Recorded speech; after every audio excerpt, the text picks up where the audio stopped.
Welcome to Focus on Why, the podcast where reflection sparks action. I'm Amy Rowlandson, and together we'll explore compelling stories, profound insights, and transformative experiences from inspiring guests worldwide. Feeling lost or unfulfilled? Searching for clarity, purpose, or meaning in your work and life? This podcast invites you on a journey of self-discovery to align your work with your values, shape your future with intention, and create a purposeful way of life. Have a purpose, have a plan, focus on why. Before we begin, have you read my new book yet? Focus on Why, Create a Purposeful Way of Life is co-authored with my late grandfather, George Fleming Kerr, and weaves in poignant journal entries detailing his experiences and insights of the 5 years he spent in captivity during World War II. Honest and heartfelt, this uplifting guide acts as your companion for life. Available in paperback, ebook, and audiobook. Check the show notes for links to get your copy today. Today on Focus on Why, I am joined not by one guest, but two. I have with me Alison Maitland and Liz Walker. Welcome, both of you. It's lovely to be here, Amy. Well, we've been kindly introduced by Jude Sclater, so thank you, Jude, for the introduction. And I'm going to kick off as I always do and ask the question, what is it you're focusing on? And if you could just share who you are before you start speaking, that would be great, just for the listener to get used to your different voices. Great. Well, I've got the northern voice. Actually, Liz is quite northern too, but I think I have the northern twang to it. I'm Alison.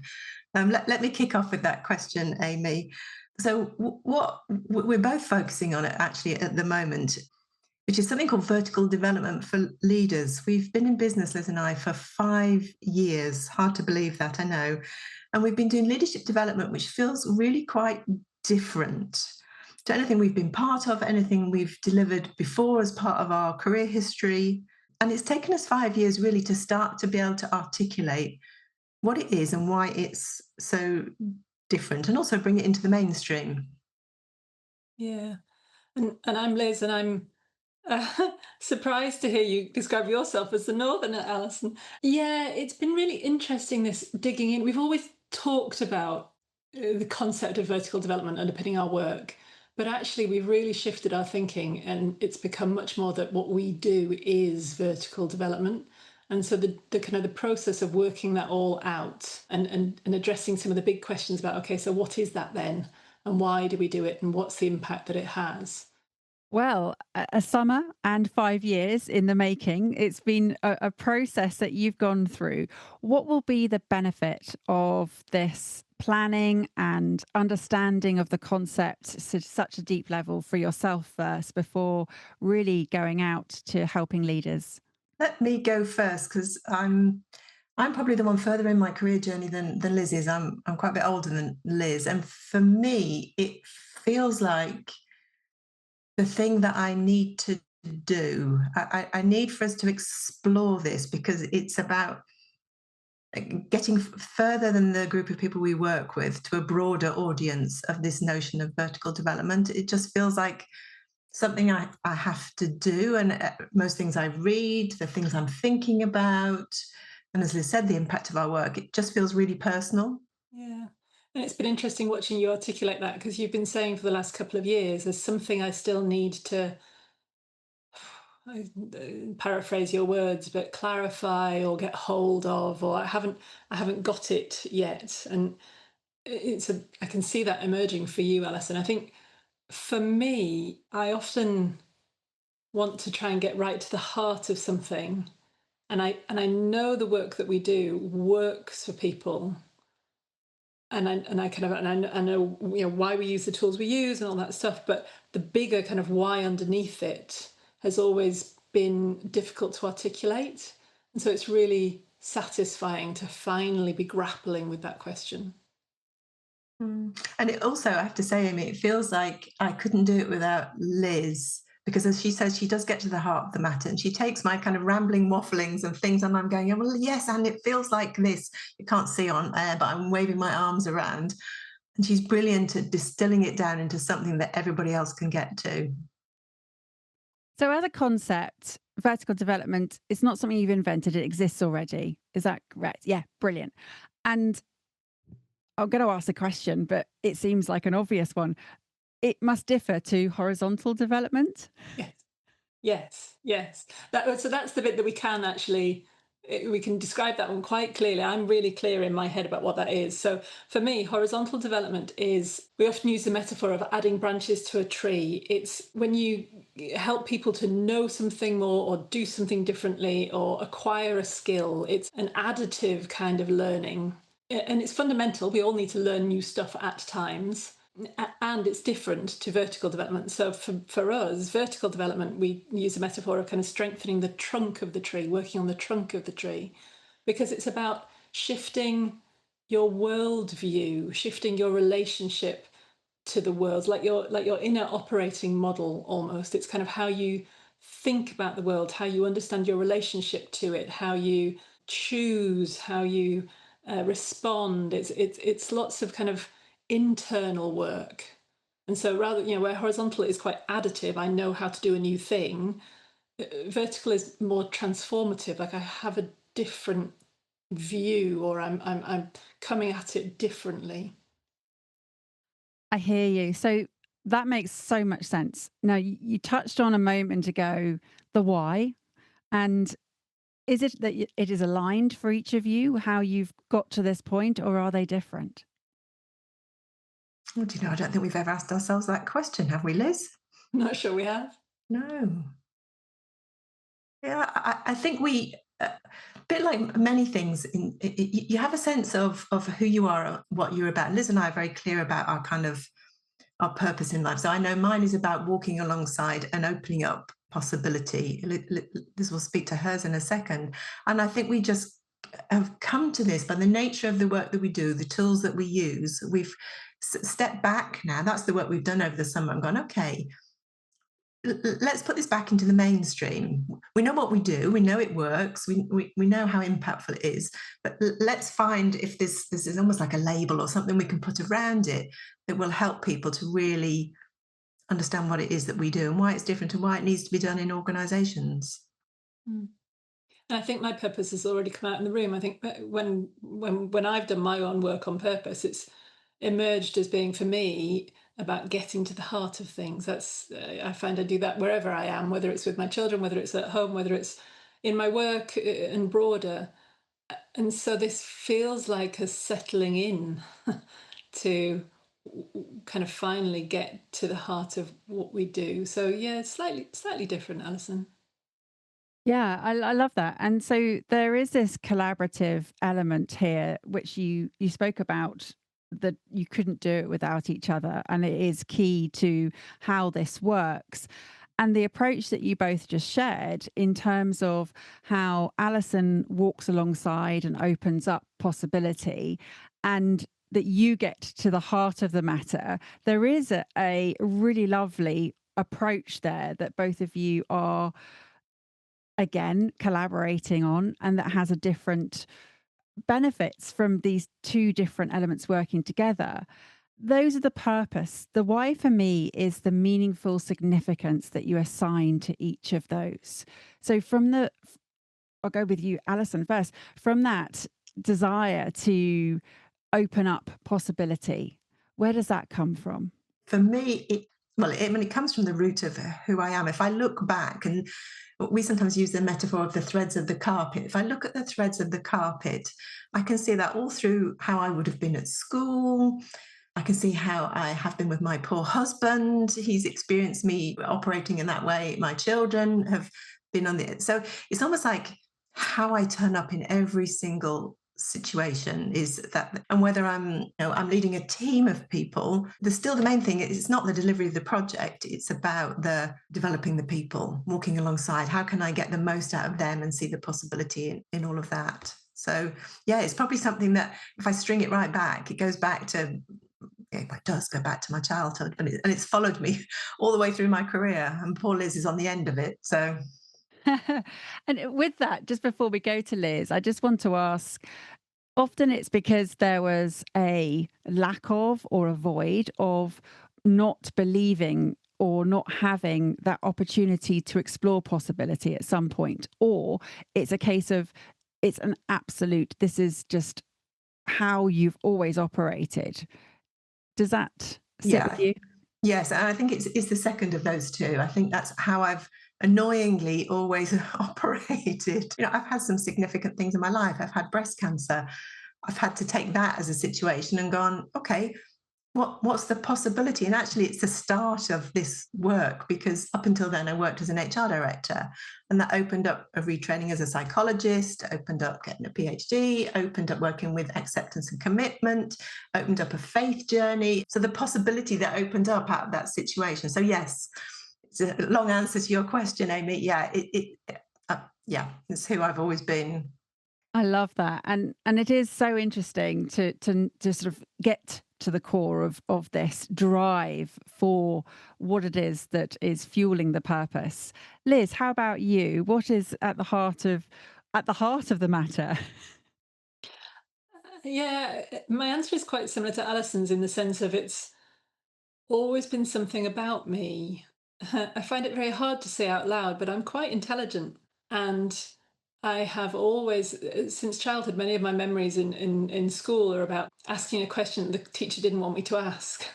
Going 2 steps further than the class was ready to go, spotting something the teacher had missed off. So I am someone that can see patterns and see where things are going and kind of take lots and lots and lots of information and bring it together into a thread or a theme, and that drives me. That's what I like to do. Yeah, it's interesting to think about where it comes from. And I can see, Liz, if you listen to both of those two, that sits then in why we do vertical development. Yes. Yes. Yes, it would be very hard for me to just do horizontal. In fact, if I can share, my career is 20 plus years in learning and development. I've been in big organizations, accountancy firms, law firms. I've done horizontal development for years and years and years. And what I notice about my career is like a funnel. It's like I started at the beginning doing training that was just about throwing over the wall, here's the thing we want you all to do, to lots and lots and lots of people. And it was so unfulfilling because you never knew whether anybody had actually got it, whether they were doing anything with it, whether it was helping them in any way. And so all the way through those 20 plus years, I feel like I've been kind of getting narrower and narrower down the funnel, trying to get to actually what's going to help people, what's going to create a shift for them, what's going to really open up possibility for them. How do we get to the heart of what really helps people? And I feel like I'm landing. Yeah, it's very, I haven't got a word for it. Yes, it's lovely.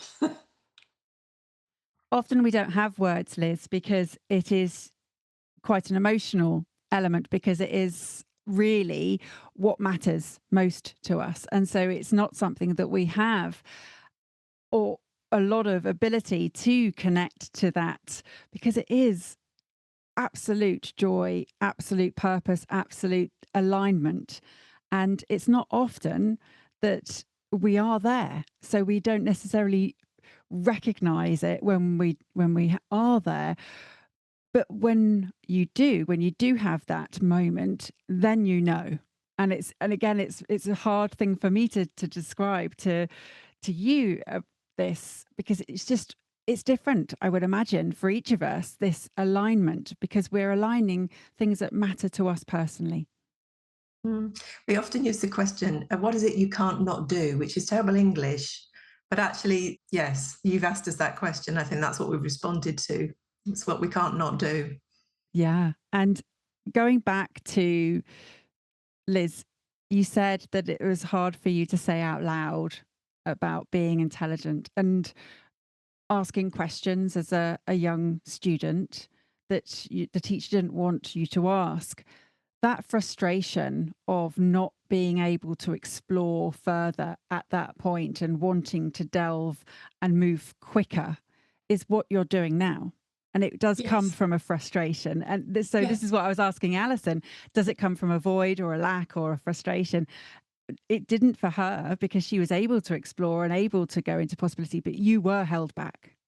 Yes. And so if we take ourselves as an example, for me, that's part of the journey of vertical development. So this is my own journey of vertical development. I've gone from a version of me that was held back by your teacher won't like you, your friends won't like you, you won't have any friends, your family gets frustrated by you, so you need to be quiet, you need to sit on your hand, you need to not ask the question. So there's a version of me through all of my 20s and well into my 30s that was absolutely the conformer, the you're too something. And then gradually, as I've started to go to do the work that Alison and I do together, but the work that we do with other people as well, I've opened those doors a bit. I've kind of nudged open the door of, well, it's okay to say that I'm an intelligent person. I'm not saying other people aren't. I'm not saying I'm necessarily the most intelligent person. I'm just able to say that about myself. I can be intelligent. And even when that brings up a funny old feeling inside me and I smile at you, it just is. It's a bit of me. And that ability to own bits of myself, that ability to take hold of more of who I am, I think is part of this journey of vertical development. It's part of what we do with other people. So to be able to do it for myself is really powerful. Alison, did you have anything you wanted to add to what Liz just shared? So I think coming back to when you asked us the question, what are we focusing on? What we've been trying to do and what Liz has just articulated is go, can we make sense of that in a way that the outside world or the world of leadership development will go, oh, okay, I get that. And so that's why we've turned to this realm of vertical development and looked at the thinkers in this space. So like Ken Wilber's integral theory, Rooke and Torbert's action logic. So we've settled on an approach or a theory by, now I'm forgetting his name, Liz. Kegan. Yeah, thank you, Robert Kegan.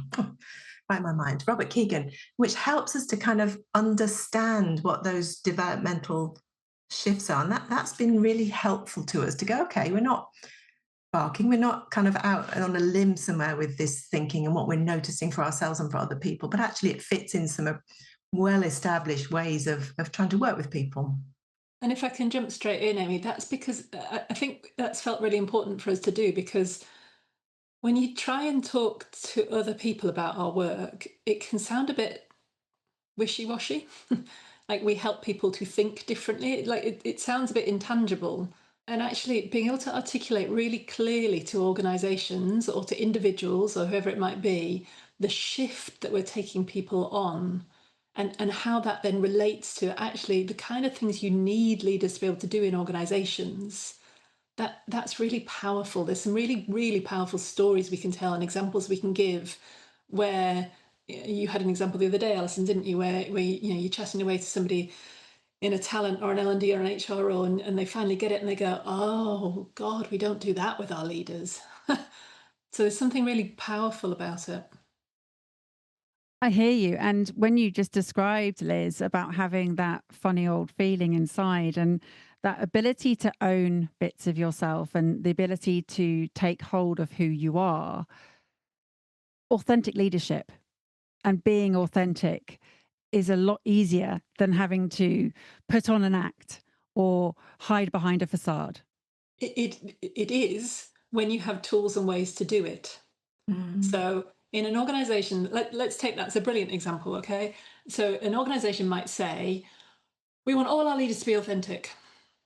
And they might roll out training where leaders get together in a room and talk about what it would be to be authentic and what would you be doing? What would and let's all be honest. Okay, we're going to be honest now, or let's all be really open about our lives. So we're all going to be open now. And they go away and they've resolved to do it, okay? But they don't have any tools. So then when they're in a room where actually it would be really helpful to be honest, but they've got this thought or this feeling which is, oh my God, this is embarrassing, or I'm going to create conflict, or I'm going to get judged, and they choose not to do it, then they fall back into a way that perhaps isn't what the organisation wants them to do. So if you're not, it's so easy for an organisation to do what they think is the right thing to do to try and roll out a new way of leading. But if you don't equip people to make that vertical shift in themselves, you're not going to get the change you want. With this confidence of being able to tap into resources, tools, as you say, to then practice it, it's going to take a while for it to go well. It's not going to happen overnight. And that shift where you said that Alison had been talking to somebody, or the both of you were talking to somebody in leadership and development HR role, and they finally got it. What was it they finally got? So I think for that person, it was so there was someone who experienced our work. I think, and vertical development has to be very experiential. You have to experience those shifts. You have to experience the tools to work with it, because actually the reason we don't make the vertical shifts is because we don't want to feel or think or experience some of the things that go with that change. It's so much easier to stick, we use Kegan's terms, in that socialized mind where we can follow the rules and we don't want to be uncomfortable and we've got certain beliefs about how we should behave and so on. And so that was the aha moment for them, when suddenly they went, oh, okay, I can see how this would be different. If I could just sit with the uncomfortableness of, I'll give an example, speaking out here. That feels a bit scary. Don't like to hear my own voice here. I've been put down before. What if I could do that, even though I'm feeling that? Or what if I just stop fighting with my thoughts and feelings here? What if I put them on my lap? Yeah, I could actually think about what my potential would be, or apply for a job, or yeah. Liz, do you want to add something to that? Yeah, I think your question, Amy, was what is it that they get? Alison and I have worked with, I dread to think now, thousands, certainly hundreds, definitely maybe over 1,000 women now on our women's leadership program. And most of them at some point kind of lean in and go, oh, I can just be okay being me. And that, I'm enough just as I am. That moment is really, really powerful, because it then means that when you ask me to do hard things, I can just do them to the best of my ability. I can sit with the fact that I'm not going to get them right. I'm going to be perfect. I mean, all that kind of stuff. So there's something really freeing, I think, is where they kind of that aha moment is about that freedom. Now, I've experienced the word freedom across many podcasts, and for each individual, it comes with something. It's freedom to, or freedom with, or freedom from, or freedom. What's your freedom associated with? Oh, I'm going to jump in on this one, Alison. I think it's our mission. I think it's what we say all the time. It's to lead unapologetically. I love that word. We landed on it within the first couple of months of setting up our business together, and we've stuck with it ever since. It's just that, just to live and lead unapologetically. That's what we're trying to help people. That shift in the vertical development, the Kegan stuff that Alison's referring to, is just, to be oneself, unapologetic and true. In a more expansive way, because I think that's the other thing when we notice when we work with people. As I had a lady not long ago who bent herself upside down, back to front, to try and appease somebody else. And I said to her, does this make you bigger or smaller when you do this? She said, well, it means the other person doesn't feel bad and I get what I need from them. I said, but what about you? How are you in all of this? And when she sat back and reflected on it, she went, no, it makes me smaller. So what if you did something different? So I'd say also this notion of helping people to lead unapologetically is an expansive. It's a falling into something that's more expansive. And falling into? What's the falling element? We've talked about this a lot recently. There's something, when you look at some of the literature around development, and you talk about kind of childhood, and it's quite linear. You start from being able to perceive items, you can taste them, touch them, feel them, and you start to be able to be more abstract. You can think about concepts. Like, it's all quite linear and it's all quite upwards. And there's this implication that you can kind of reach a top, reach a peak, get to a good point, if you see what I mean. And I think Alison and I both feel really strongly that the work that we do is about letting go. And so it wouldn't feel right to us for it to be about continuing up. it feels like a fall, but not in that failure sense. That's not where we're going at all. It's that kind of letting go, I think, is the language. Yeah, and I would add to that, we sometimes use a picture which we borrowed from a very wise person called Richard Rohr, and it's also that development of the self and the ego. And if you think about that, and he uses a beautiful picture of you building the container of who you are up until probably, obviously through your teens and up until probably about early 30s sometime. And that's our experience, certainly with women. That's often the inflection point for them. And then there's a point when things happen to you, like, they can happen at any point in your life, but particularly in the work situation, where we notice what people do. And some of them still continue to want to try and climb like this and ignore what's happened to them. Some of them flatline because they stay bitter about what's happened to them and they hold on to the resentment, it's somebody else's fault and so on. And some of them don't. They go, I can recognize the fall, because it's about, as Liz said, it's about letting go. It's about undoing that container of self. And if you think about the work we do with ACT, acceptance and commitment, that's our underlying psychology that we use. It has a notion of something called the self, but it has two versions of the self. It has the self as content and the self as context. So there's the bit that's almost like the labels we give ourselves. And those are the things we're in vertical development, as you make the fall, you're letting go of. You're not so interested. That's how you get to authentic leadership, because you're not really attached to any label about who you are.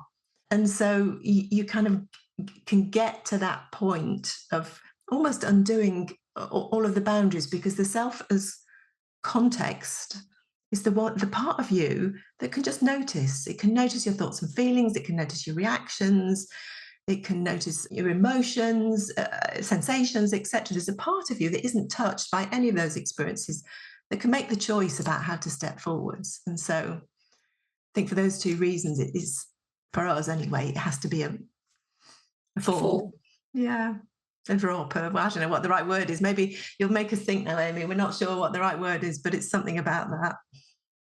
But isn't it interesting? Well, I find it fascinating that what seemed like a throwaway comment of falling into this expansiveness, and I asked you about the falling, and it was a considered word. It wasn't a throwaway comment or a word that you used. It really was quite a critical part of the whole process. And this is what I love about the podcast here, is just by listening to the words that people use, you actually get so much information, because what may seem like a simple question of when I just said, and falling, what's falling? Look at all what that answer just led to. It's incredible to hear that there is so much going on. And what I hear about, particularly when you're talking about women in leadership, is this martyr almost of the role that they're holding on to, because they are considering so many others. But it is also about coming back to the self in some ways. You also said about live and lead unapologetically. And I think that that's something that, even though you're talking about vertical leadership, this doesn't stay in the workplace, this work. Well, again, that's one of the things that Alison and I challenge ourselves on, because to be commercial, we have to be able to explain how this impacts an individual in the workplace. But what we know is, when we go in, we have clients, we have corporate clients who run programs. We're on cohort number 24 with some client. They have definite conversations about the work and the workplace, but they also broaden those conversations. We end up in the room having conversations about, this is going to, I'm going to take this back to my children. I'm going to take this back to my family. It's, I tried it out the other day with my friend. Because vertical development is about being a person, it's not confined to the workplace at all. Mm-hmm. And it also reminds me, Liz, of one thing that we've held on to all the way through. We were very firm at the very beginning of starting our business up, that we would not only think about, we've equipped you with these tools and you've worked through this process, you've dedicated your time, your organization's dedicated resources to allow you to do this.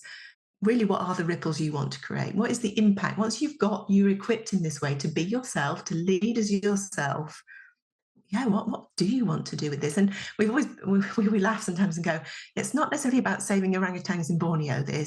It can be what might feel very mundane, but is very impactful. And women share stories of their family, don't they? Their team, all sorts of different things.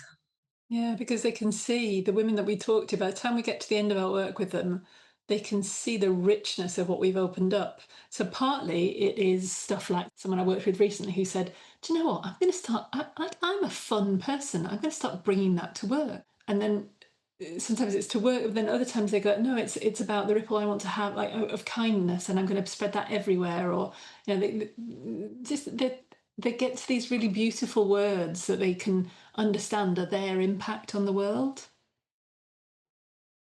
It is frustrating. I hear you about the commercial element. I find the same conversation happening around purpose, in terms of the impact that living in alignment with your purpose, with your why in every area of life is so critical in terms of productivity, in terms of fulfillment. And yet it's one that seems to be compartmentalized in terms of, no, this isn't commercial. I need to know what the bottom line will be. You need to be able to measure it so that I can then see how it's having its ripple. How do you measure what you're doing? Oh, that's a question. We have some metrics. So we do, I mean, you know, I've worked in learning and development for many years. I can absolutely do some ROI metrics for you if that's what you want. Yeah, 87% of people say they feel more able to give their full self at work. 23% of people now are reduced from whatever, are going to leave the organization, whatever. There's all sorts of metrics we can measure. But actually what we really measure is the stories that we get and the words that people share with us. I mean, so Alison, we should tell the story of our friend in the financial organisation. Mhm. Do you want me to do it? And before you do, Liz, I just want to ask a quick question. I'm with you that the metrics are measured in different ways, in terms of they're not the more historical or standard metrics that can be used in business, but these are the ones that I find are more meaningful, and they matter, and they are so much more powerful. It's just a case of translating that to someone who's going to sign off and Yes. approve your work. And we've all been there, right? What's the saying? Like, you never get fired for buying IBM or whoever, whoever it is. It's so much easier to buy a leadership program that says, by the end of this, your leaders will be more assertive, and they will be able to hold performance conversations, and they will be able to, like, all of the people we work with will be able to do that too. But not because we've given them a model, not because we've told them what the 5 steps are, but because they've done some deeper work. And so that story, go on, Alison, you tell the story of our friend. Well, actually, the one that came to my mind before that was someone in the health service who actually recommended someone to come and be on one of our open programs, and she'd written to this person, "This literally changed my life." And we went, "Oh, okay," a bit blown away by that. But yes, the person Liz is thinking about, she was quite senior in a financial services organisation, wanted to get to that top step on the board. And that's often a metric we're given by organisations. We want to improve people being promoted. So that's a metric we measure, and we think about that and deliver on that. And though the feedback that she had been given was that she had to be more something, but she could never quite work out what the more was. More something, just be more something. And she went, well, what more? What do you actually need me to do? And no one could really articulate it. And that was when, in working through the journey, I guess she fell into herself and realized that she just had to turn up as herself, beautiful how she was. And almost literally within a month or two, she was promoted because she just turned up. And we've had people from her team on other programs, and they have said, we just noticed, we wanted to come to this program, so we noticed the difference in her, but she could just be herself. Instead of trying to fit herself into all of these buckets and boxes and squeeze herself in, to this shape that she wasn't quite sure even what the shape was. Yeah. I'm wondering whether that something was enough Yes. So she had to be more enough. Because as you've just said, it was falling into herself, being that present who she was. And that is enough. And as you said earlier about the enough element, it's such a stumbling block for so many. I remember being a new mum and my mother-in-law turning around and said, Amy, you're doing a great job, just as you are. It's enough. And it was such a powerful thing to be told and to have that reinforcement that I have all the tools as I am right now. This is who I am. You're doing great. And it really is the case here. You know, you have enough right now. We're going to give you more. Absolutely. But just know you are doing a great job right now. Liz, if you'd had a different teacher, where would you be now? Oh, that's a good question. Where would I be? It's an impossible question. But you made me think. I never really had a vision of where I wanted to be when I was growing up. I was never one. I don't know. I would still be a mum. That I know for sure. But other than that, the world was my oyster. I could have been anything. And Alison, with your infinite possibility, are you where you want to be? Oh, look, probably like Liz. I don't think I have a place where I want to be. I've just stepped into every situation with let's walk through the door and see what's the opportunity here, and let's explore it with curiosity. And when we do some work with our inner mentor kind of thing, there's something about where I'm alive. So as long as I'm alive in that situation, I don't really mind. And I know, historically I've been in situations where I do not feel alive in organisations. So yeah, so I think I like it right here, because with Liz and with the work that we do and sitting with who I am and my purpose and my why, it feels like I can be alive. So yeah. When we set up business, Amy, we sat in my garden and had a chat about what it would be and what we would do, and da da da. And we made an agreement between us. Do you remember this, Alison? Sat at my garden table. We made an agreement between us. We said, this is what we're going to do. But at any point, if we're asked to do something, if we don't want to do it, if it's not going to be fun, we're not going to do it.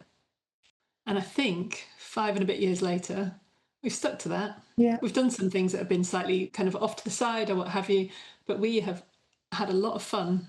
And is there a poignancy to the position of where you were in terms of being outside in a garden, making that decision? I don't know, Alison, wind in your hair? Was that? Yeah, maybe, or maybe, Amy, it was just about, because when I first, so I'd worked for 40 years in big corporates, in HR functions and heading a research function and teaching and various things. I'd never run a business before. But I had this real sense that the program that we run and the underpinnings of what we have and everything that's in it, I had to do. This was something, and I said it to Liz, and Liz was the only person who went, okay, I get that. I get that. I said, I'm not sure I want to do it with you. This feels a bit scary, but I get that. So I think there was something about that then. I was sitting in a garden with someone who gets kind of what we're trying to do. Yeah. Yeah, I just feel that you're outside. There's no constraints in terms of, there's no boundaries. The freedom is there. You had this expansive thinking, but you absolutely put in a boundary of, if it's not fun, we're not going to go there. So I love it. Oh my goodness, I could speak to you both for ages. This is such great fun. How would someone who's listening to this say, we need some vertical development for our leaders? What would they need to do? They would just need to give us a call, really. We're very open. We love chatting to people. We love exploring the concept. So even if they weren't sure they wanted to buy it, we'd love to talk to them about what it is and use other people's brains to help us think. They would come to our website. We have a website, www.becoming.international, or they would just pick up the phone. I think our phone, is it your mobile numbers on the website, Alison? So you get through to one of us, drop us an email. We'd love we have some really good clients who aren't necessarily buying from us right now, but are willing to just spend an hour on the phone and just talk to us about stuff. So we ring them up and we're like, oh, we're exploring this concept. Now, what do you think of this? And they just lend us a brain for a while. So if somebody wanted to do that, we'd love it. Yeah, or if someone wants to follow us on LinkedIn, we're becoming.international on LinkedIn. For quite a good social media presence. We post, as you might imagine, about inequality and women and various things, always challenging some things. We put our events up there. So yeah, that would be the other place to find us. Fantastic. Well, all those links are in the show notes. So if you are out and about right now, then head to the show notes to get in contact with either Liz or Alison, or both indeed, because they are both becoming. And that's a whole question that we have to record on another podcast around who you're becoming in this process. But enough for today. In terms of the final question I have for each of you, firstly, thank you so much for coming on the show. And thank you again to Jude for introducing us. But have you got some final words each, please, for the listener? I think my final words would be to allow yourself the freedom to sink into who you are. I think that, for me, that's really what vertical development is. And it's so easy to get caught up in, what am I supposed to be doing as a leader? Who should I be? Like, what's expected of me? And I think the work that we do is a freedom, and there's a gift in that. No, I would echo that. We're called becoming for a reason. It's becoming is about learning how to be. And that's just about, back to what you said, Amy, learning just to be yourself, that you are enough, beautifully made, just as you are. And really, yeah, the work is to let go of all the other stuff that's been put on your shoulders and just be beautifully yourself. This episode's over, but let's keep the conversation going. How has this episode impacted you? Share your insights, takeaways, and reflections with actions on social media, or leave a review on Apple Podcasts. Your feedback creates powerful ripple effects, helping others to discover its value. Want to dive deeper into purpose? Check the show notes for links on how to work with me, where to buy my new book, Focus on Why, Create a Purposeful Way of Life, available in paperback, ebook, and audiobook, and where to sign up for Friday Focus, my weekly newsletter. Have a purpose, have a plan, focus on why.